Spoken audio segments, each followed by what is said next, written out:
Our upcoming scientifically relevant discovery is also located in temporal alignment with the Huronian Snowball Earth Event. And the discovery is detailed in a 2017 article published by Nature Ecology and Evolution.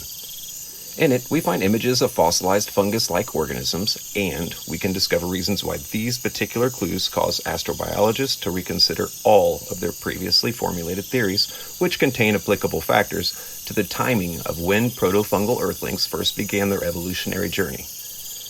The simplest way for me to introduce the controversy that these fossils are causing would be to say, based on current understandings, they're just way too damn old. And with that very vague overview of this article's relevance in mind, now we'll get into the text. The author's first sentence informs readers that present-day fungi have been found to comprise a significant part of the deep biosphere in oceanic sediments and in crustal rocks. So basically, they're saying that fungi-filled ecosystems have now been discovered thriving below the oceans. The authors present numerous reasons to think that the recently publicized oceanic crustal fungi presently fill niches that the fossilized earthlings detailed by this team once filled. The rocks from where their fossils were found no longer exist beneath the ocean. You see, Africa was once covered by water, and over time, the ocean receded away from the land where these fossil types can now be found. And this particularly special piece of land is namely called the Ongeluk Formation of South Africa. This relatively tiny portion of our planet seems to possess a very significant history lesson.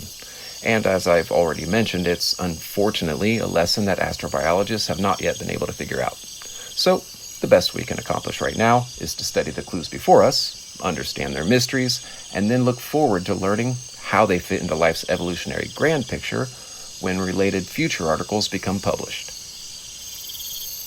So now that we've covered the where on Earth bits, we can get into the facts and the data of what's technically been found at this location.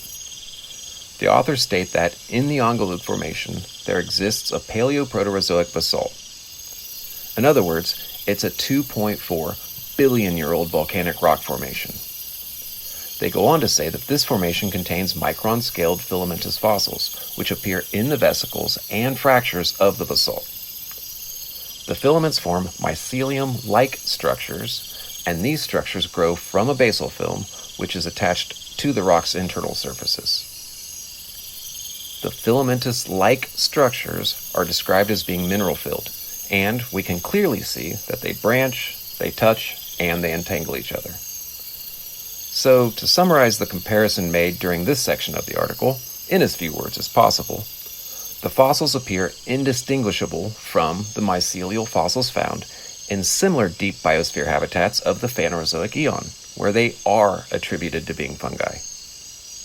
And notably, this attribution was given to those fossils because of their chemical and their morphological similarities to living fungi. All in all, the research team deemed it important for the world to realize that if the fossils detailed in their article dated to the Phanerozoic eon, then they too would likely have also been classified as fungal organisms. But instead, these fossils are over 1 billion years older than current phylogenetic age estimates for the fungal clade. And to say the least, that large of a gap equals a lot of contradictions to what's being taught to future scholars. And since this publication, from 2017, criticisms directly addressing these newly found discrepancies seems to be quite limited. It's therefore not presumptuous to think that the scientific community is still discussing how to interpret such findings as these. And meanwhile, scholars seem to have pushed the hypothetical pause button while they wait for further research to either substantiate or refute the data that this research team has produced. Because logically, this controversy must be made sense of before academics can even begin to plug this newly discovered data into the historical timeline of life on Earth. So to sum up a few conclusionary thoughts about this team's work, since 2017, we've been left imagining whether or not these fossils could be the remains of a sorta way pre-protofungal variety of earthling that, based on their placement in history, suggests complex multicellular fungal life forms existed much earlier than what's being taught. Furthermore, this prestigiously published article challenges the overwhelming conventional view that this early period was predominantly prokaryotic. Contrarily, these findings may indicate an earlier origin dating for eukaryotic organisms. And as a sidebar, we will certainly get into the details of eukaryogenesis later in our timeline journey. However, we'll wait on that for now, because the overwhelming scholarly consensus is that this period in time is too early for eukaryogenesis to have occurred. Therefore, we'll cover that segment when it's more widely deemed appropriate to do so. Now, beyond eukaryotic considerations, these macron-sized fossils could have also originated from a form of eukaryo-like organism. And if this is indeed the truth, then this mysterious line of multicelled eukaryo-like earthlings most probably went extinct long ago. In that case, these fossils could be the only remaining clues of their lineage's earthly existence, and that's certainly very cool. But they couldn't have evolved into fungi if their lineage went extinct. So, in this scenario, the controversial history of these earthlings would be totally disconnected from the phylogenetic fungal history that's presently in place. And it's possible that this could be the case that we're dealing with here. If so, then this extreme controversy would simply disappear. Or maybe the fungal clade truly is over 2.4 billion years old, and therefore an inconceivable number of projects and findings do need to be reassessed. However the controversial bits of this discovery get ironed out, these fossils will be a very helpful discovery for other reasons. They're not just reflections from an incredible story of a dead-end lineage. Learning more about them can help scholars better depict Earth's environment of 2.4 billion years ago. And so, with many of the mysteries that shroud this discovery revealed, understood, and acknowledged, we can now look forward to our next significant discovery. But wait a sec, before zooming in on it, let's first notice that half of Earth's historical timeline now lies behind us. Cool. Well, okay, getting on with it. The marker for our next article of interest is highlighted here. And after zooming in, we find that it was published by Crossmark, and that it dates all the way back to 2013. Like the last article we covered, these authors also present a lot of fossilized evidence and data, and they too appear to be way out of order, according to molecular phylogenetic models that are being taught to future scholars. And to be clear, it's not hyperbolic to say that if even a fraction of the evidence presented in this article ever becomes substantiated, then phylogenetic models representing this period will require an overhaul. So, after recognizing the scale of such implications, along with the fact that this team's not comprised of some random YouTubers, in other words, they're credentialed members of the scientific community, it seems that this article cannot be ignored if we want to reconstruct the big picture of Earth's history. And so, with that intriguing intro behind us, let's get into the facts and the data that this team produced. Unlike the oceanic, fungi-like fossils from the last article, the earthlings that these fossils came from were given a scientific name. That name is Diskagma Buttonii, meaning disc-shaped fragments of Andy button. Now, to be clear, as I like to be, the remnants of these early earthlings are technically not so much disc-shaped. Rather, the best preserved examples of Diskagma are more shaped like a urn with a bit of a flare. Diskagma represents the earliest known terrestrial organisms, which suggests that life on land began much earlier than what is presently being taught. But this article isn't just relevant for describing Earth's oldest known terrestrial beings, it also describes that they were macroscopic in size. In other words, 2.2 billion years ago, these land dwellers would have been visible to the naked eye, measuring between 0.3 and 1.8 millimeters long.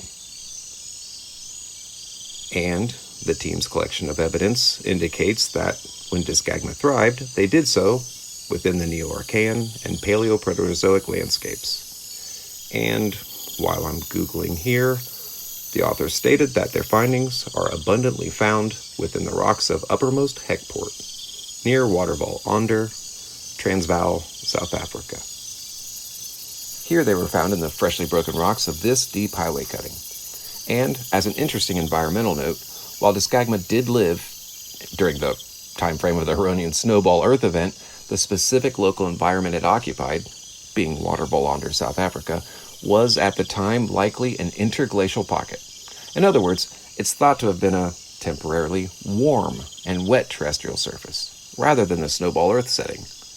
The team arrived at this theoretical conclusion after studying the following factors: soil mineralogy, seasonal cracking, geochemical weathering profiles, and the general lack of glacial sediment markers in or around the area. So the environmental climate of Diskagma was likely warm, and humid conditions prevailed. Its environment likely featured seasonal wetting and drying cycles. These conditions support the reasoning for why the team found formations of deeply cracked, clay-rich soils, and their evidence suggests that the Diskagma thrived within these cracks.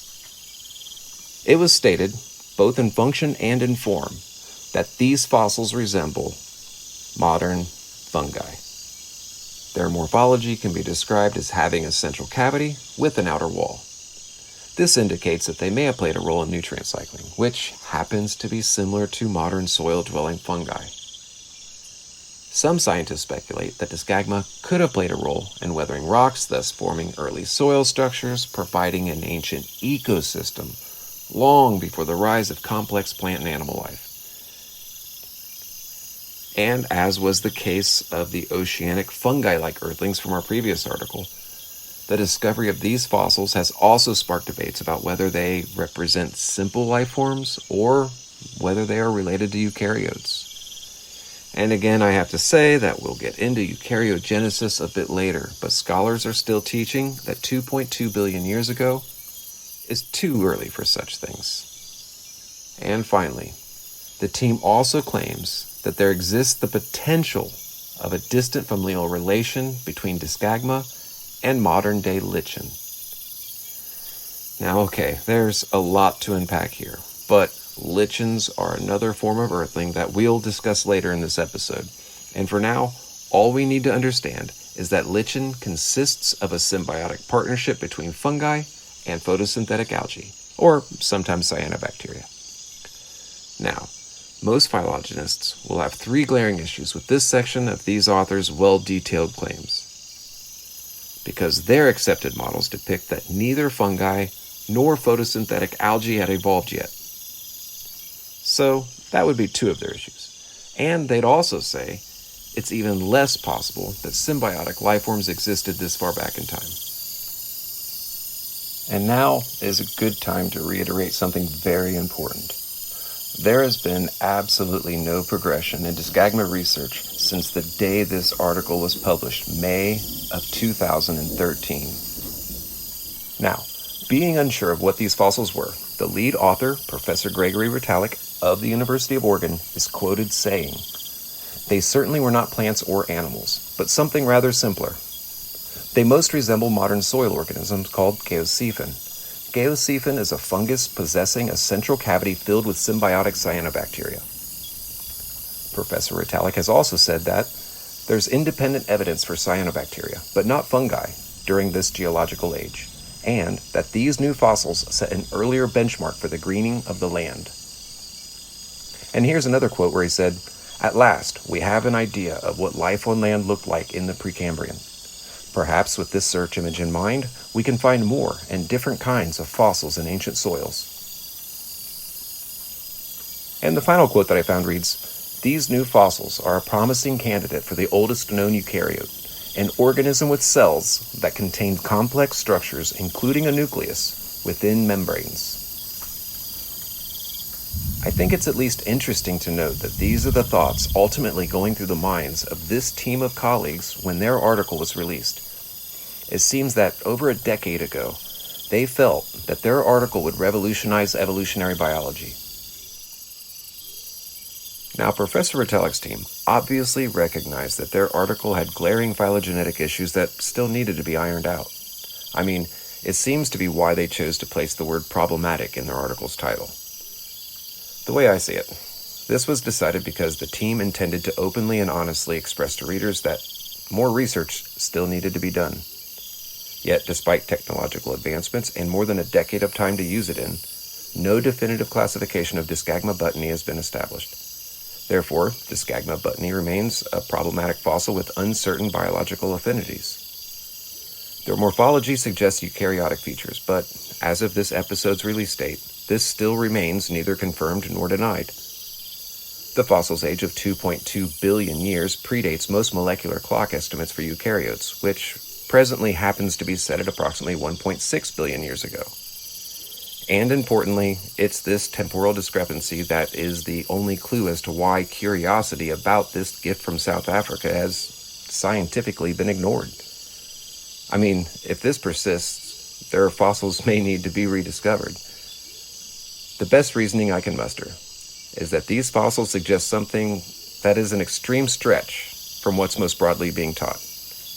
Hundreds of millions of years is a lot of time. And because of stigmas around fringe or extreme data, well, they are often discounted or pushed aside.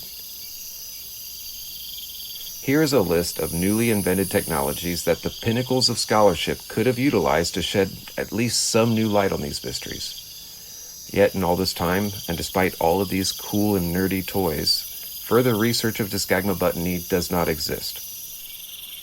If you're interested in the nature of reality, then make sure you click the subscribe button so that you don't miss out on all the future uploads. And if you appreciated diving into the rock-solid evidence today, please also hit that like button.